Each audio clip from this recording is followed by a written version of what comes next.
오늘 제가 여러분과 나누고 싶은 이야기는 음악, 그 중에서도 클래식 음악에 대한 권유를 드리고 싶어서입니다.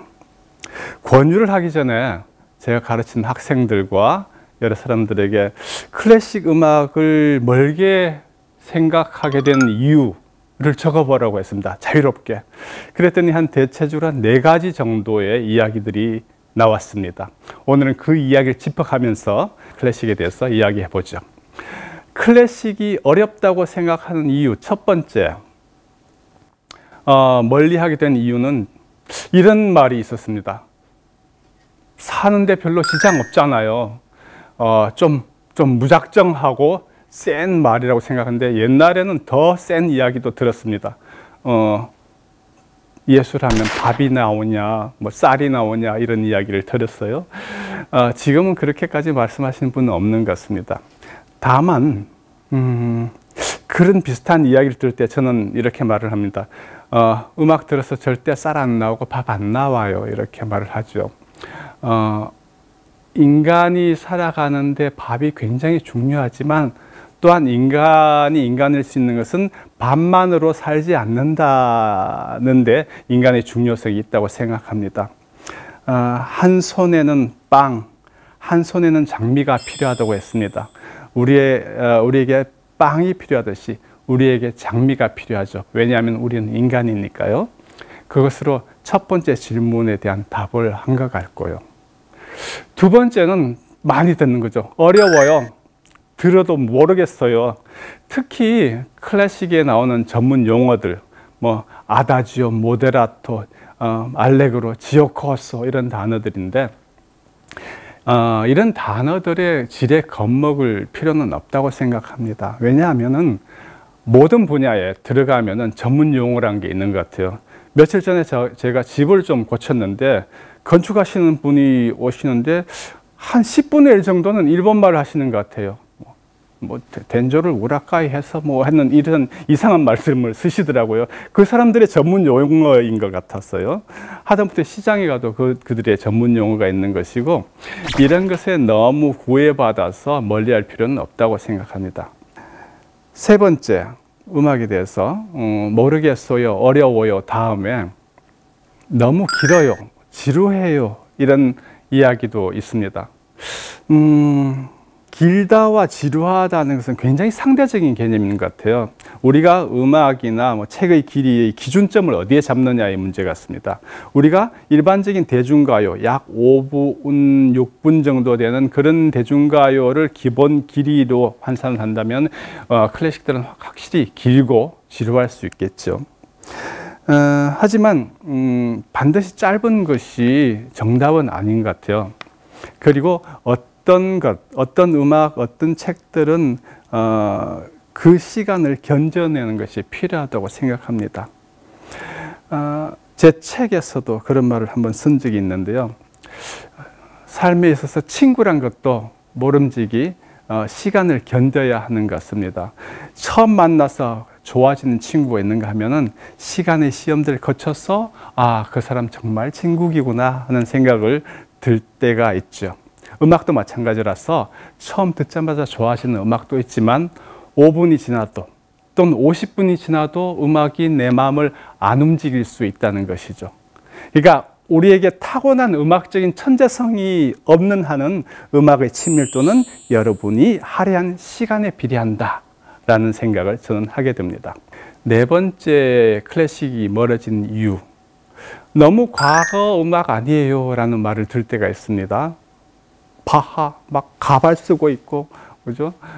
모차르트 언제 사람인지도 잘 모르겠고, 그런 이야기와 함께 음악이 흘러나오니까 막 고조선 시대의 이야기를 듣는 같은 기분이 드실 텐데, 기본적으로 인문학이라는 것은 모든 현재는 과거와 연결되어 있다라는 생각을 기본으로 한다고 봅니다. 그래서 오늘날의 것이 과거의 유산으로부터 적정한 부분을 받았다는 생각을 가져야겠죠. 게다가 과거로부터 오래된 과거의 것들이 답이 아직까지도 남아있고 그것이 그것을 우리가 향유하고 있다면 거기에는 우리가 알든 모르든 큰 힘이, 비밀이 숨겨져 있다고 생각합니다.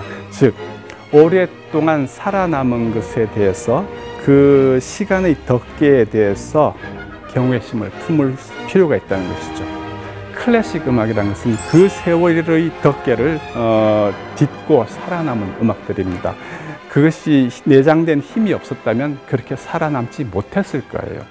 그래서 우리가 그것을 알든 모르든 그 세월을 견뎌온 음악에 대해서 기본적으로 우리가 알지 못하는 무언가가 있구나라는 정도는 생각해 줄 필요가 있다고 봅니다. 자, 한 4가지 정도 거부 반응을 제가 체크해 봤습니다. 그렇다면은 여기서 우리가 클래식 음악을 어떤 식으로 들을 것인가? 첫 번째는 이건 단지 클래식 음악뿐만 아니라 모든 새로운 것, 모든 모르는 것에 대해서 다가가는 첫 번째는 호기심이라고 생각합니다. 이 호기심이 없으면 백약이 무효예요. 모르는 것에 대해서 알고 싶다는 어떤 식으로든지 그런 호기심이 있어야 이 부분에 첫 발을 내디딜 수가 있는 것이죠. 두 번째는 아까도 한 이야기인데 역사, 시대, 장르, 이름에 처음에 너무 구애되지 마시라는 부탁을 드립니다. 알면 자연스러운 것이고 좋아하면 그것이 습관이 되고 습관이 알을 자연스럽게 낳아준다고 생각합니다. 그리고 요즘 시대에는 주위에 널린 게 미디어인데 음악 들을 수 있는 환경은 참 좋아졌어요. 왜냐하면 옛날에는 음악을 들으라고 막연히 권유하려면 무슨 음반을 사라는 이야기가 나와야 되는데 요즘은 핸드폰 하나에 모든 것이 담겨 있는 세상이에요. 그죠?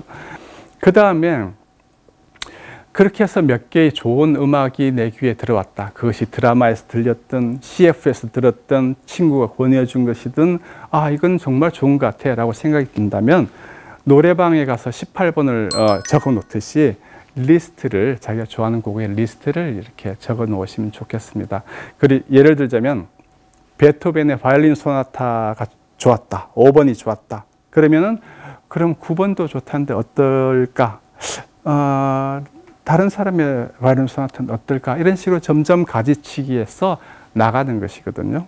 그래서 자기의 리스트를 만들어 보시고, 그리고 하나 더 권유하자면 영화관에 가듯이 공연장을 한 번씩 가보시면 좋겠습니다. 생각보다 많은 공연들, 좋은 공연들이 이제 저렴한 가격으로 나오는 것들이 많아요.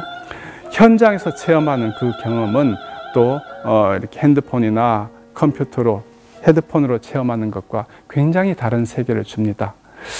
음악이란 게 하루하루 닦아지는 것도 있지만 어느 날 뮤즈의 신이 우리의 심장을 툭 건드리는 날이 있어요. 그 순간은 마치 감전된 것처럼 또는 접신한 것처럼 그 음악을 빨아들이게 됩니다. 오늘 이야기의 끝맺음을 해야 할 것 같습니다. 제가 음악을 권유하는 이유는 우리 삶에서 한 축의 음악이 우리 인생을 굉장히 밸런스 있게 만들어주기 때문이라고 생각합니다. 빵이 필요하고 또 동시에 장미가 필요하듯이 우리에겐 밸런스 있는 어떤 것들이 필요하죠. 이 부분을 생각할 때 저는 돌아가신 제 은사님 한 분을 떠올리게 됩니다. 그분 책상 컴퓨터에 한 구석에 이렇게 메모지를 붙여놓은 것을 봤습니다. 그 메모지에는 이렇게 적혀 있었습니다. 죽는 날까지 책을 읽을 수 있는 머리, 음악을 들을 수 있는 가슴, 혼자서 산책을 다닐 수 있는 다리, 그리고 누군가에게 건넬 수 있는 손이 되기를 이렇게 적어 놨습니다. 세월이 지나서 보니까 그만큼 멋있는 또는 소중한 기도도 없는 것 같아요.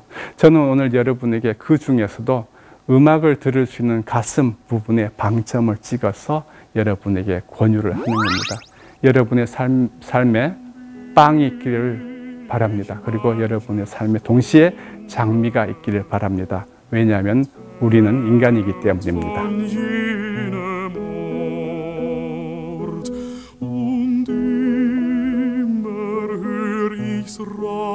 Rauschen, du nostro